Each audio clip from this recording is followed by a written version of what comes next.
están, queridos estudiantes? Un gusto volverlos a ver por las pantallas de Educa Bolivia. Quien les habla, el profesor Marco Antonio Condorio Mérez, del área de Biología y Geografía, responsable del curso de sexto de secundaria. Les traemos para hoy la continuación del tema que ya habíamos tocado la anterior semana, pero en esta oportunidad vamos a profundizar algunos puntos más. Son las leyes de la herencia mendeliana. Entonces, te invito a que vengas conmigo para esta nueva aventura. ¡Vamos!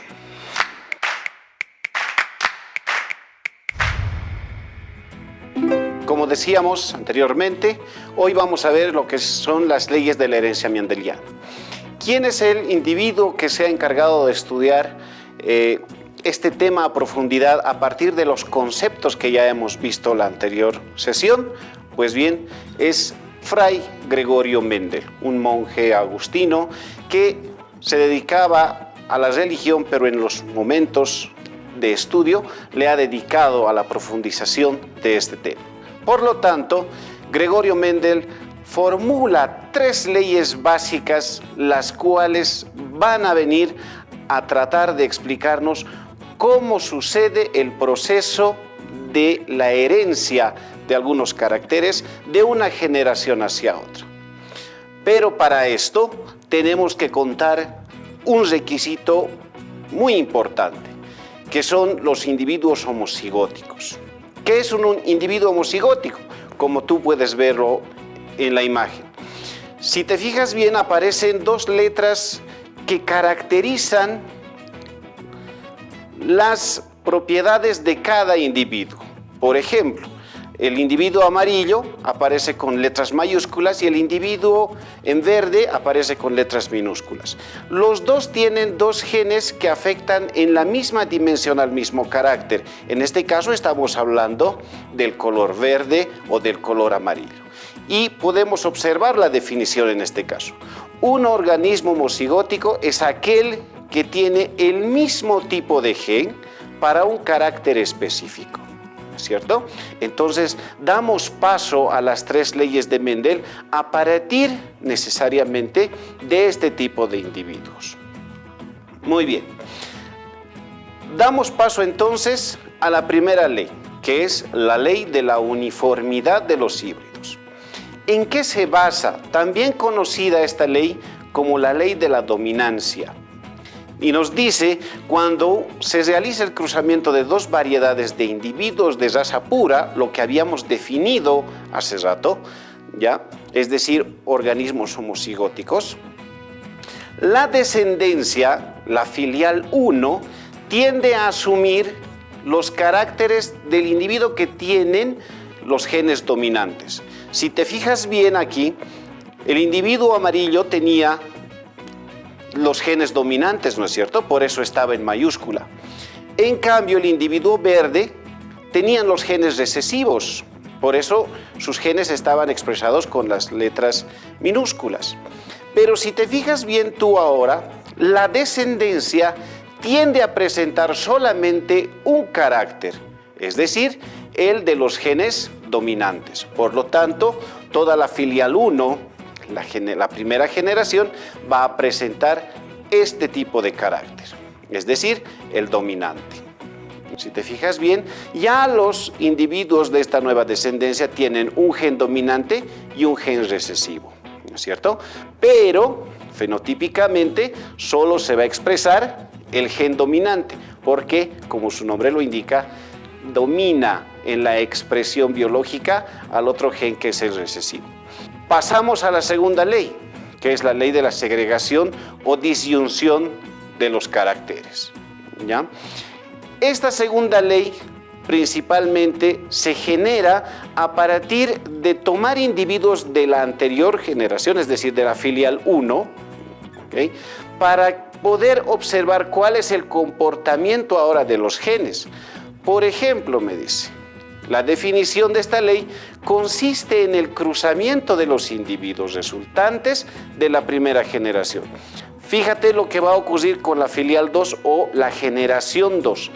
Aparece nuevamente, por más que se realice el cruce de 2 individuos amarillos, aparece un individuo verde como lo había hecho en la anterior ley. ¿Qué ocurre en este caso, por ejemplo? Nosotros podemos observar ya en una tabla de Punnett, esta que nos va a venir a observar cómo es el comportamiento de los genes. Nosotros vamos a poder observar que a partir de los genes que tenemos aquí, cómo los genes van comenzando a aparecer. Si tú te fijas bien en esta tabla, estos individuos, por ejemplo, que eran heterocigóticos en la filial 1, podemos distribuirlos, tanto los genes del padre como los genes de la madre, y observar cómo comienzan a aparecer y a interactuar los genes para que comiencen a aparecer la información genética, la expresión fenotípica de los nuevos individuos o de la filial 2. Es por eso que aparece nuevamente el color verde ya en la segunda generación. ¿Alguna vez te has fijado que en una pareja los hijos no se parezcan a los padres, pero sí se parezcan tal vez al abuelo? Es esto lo que sucede cuando los genes no se expresan en los hijos, pero sí se pueden expresar en los nietos. Muy bien. La tercera ley que nos toca ver es la transmisión independiente de los caracteres. Esta tercera ley, ya aparte del color, toma otras características más. Es decir, Mendel dice, muy bien, ya sé cómo ocurre este proceso de transmisión hereditaria a partir de un solo gen, a partir de un solo carácter.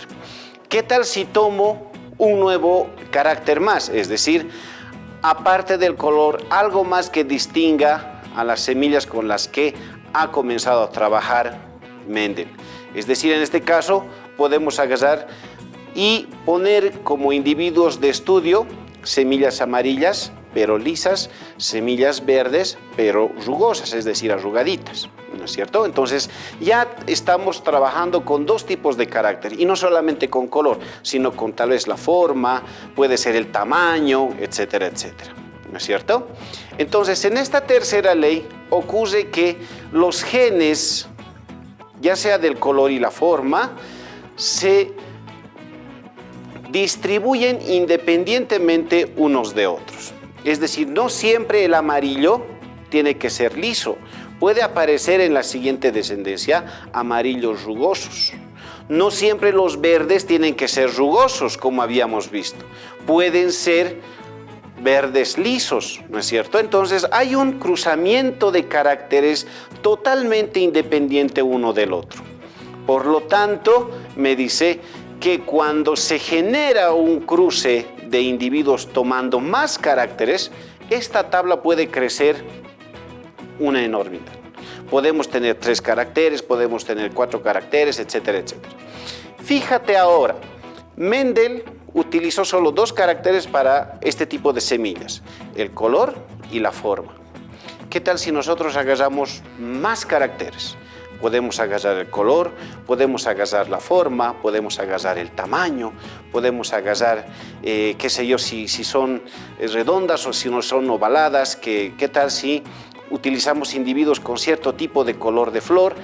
Entonces, la variabilidad genética que habíamos visto y habíamos hablado sesiones atrás, se hace presente al momento del análisis de este tipo de leyes.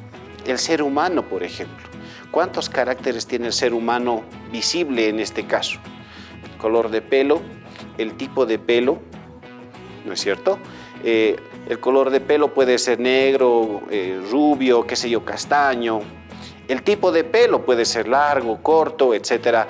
La forma del pelo puede ser liso, puede ser arrugado. Fíjense, para un cierto tipo de carácter podemos encontrar varios tipos de genes, ¿no es cierto? Entonces, ya podemos observar cómo los genes van mezclándose cuando un individuo se reproduce con otro, con la misma cantidad de genes que vienen a afectar a un mismo carácter. Entonces ya te imaginarás cómo se hace ese tipo de interacción entre genes, obviamente alelos, que van a afectar a un mismo carácter de una pareja. Sin embargo, estas 3 leyes nos manejan principalmente desde 2 puntos de vista. Uno, caracteres dominantes, y otro que puede ser el carácter recesivo. Existe ahora otros grupos de circunstancias donde las variaciones no van a responder a las leyes de Mendel, sino van a responder a otro tipo de interacción. Por ejemplo, una dominancia incompleta, decimos.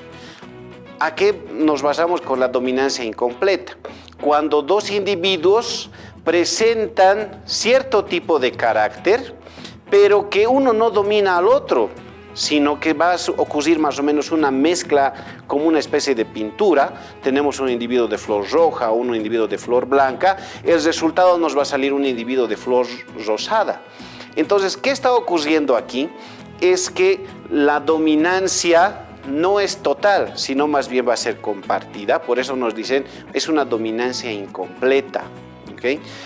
El otro tipo de ley que no obedece a las leyes de Mendel es la codominancia, donde los individuos o los caracteres van a estar o se van a entremezclar. Por ejemplo, de un individuo negro con otro individuo blanco, como ves tú en esta presentación, obviamente la generación posterior va a tener los dos tipos de caracteres. Es la codominancia. No es lo mismo la dominancia incompleta que la codominancia. Espero que después de lo que hemos visto hoy día tengas un poquito más de conocimiento sobre cómo algunas características pueden pasar de nuestros padres a nuestros hijos o de los abuelos a los nietos. Entonces te invito pues a que nos sigas acompañando y revises el texto del Ministerio de Educación. Sin más, me despido hasta una próxima oportunidad. Educa Bolivia 2021, año por la recuperación del derecho a la educación. Protege los árboles, son los pulmones del planeta. Educación para proteger la vida. Cuidemos el medio ambiente.